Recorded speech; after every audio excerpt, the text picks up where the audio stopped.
Kilimini döşe, ben de ruhunu okuyayım. Söyleniler eski bir Türkmen söyleyişinde angısı halk kulturası için kilim dokumasının önemliğini açıklar. Kilimler Gagavuz halkının historiasında özel bir yeri kaplayırlar. Halkın adetlerinden tanışmaya yardım ederler.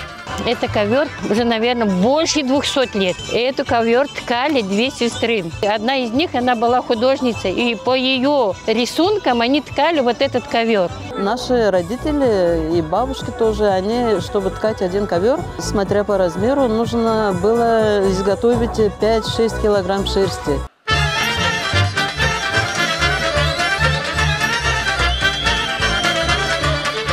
Kilimin her bir elementi aile zanaatın simvoluydu. Hayvancılar kilimlerde kuşları hem hayvanları, çiftçiler üzüm salkımlarını dokuyardılar. Çiçekler de sevgi simvolu oldular.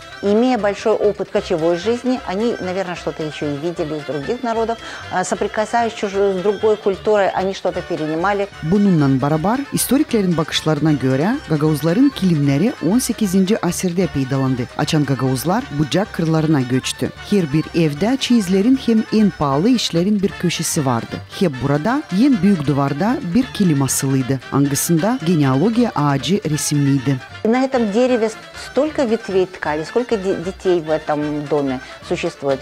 И на конце каждой ветки тоже по бутону. Это как предположение счастливой, здоровой жизни у каждого члена семьи. Kimi ustalar kilimde adın hem soyadın baş bukvalarını dokuyardılar. Ama Gagavuz kiliminin baş simvolu güldü. O Gagavuziyada hem bütüne Gündoğusu Avrupa'nın kulturasına Türkiye'den geldi. Bu çiçek zenginlik simvolu oldu.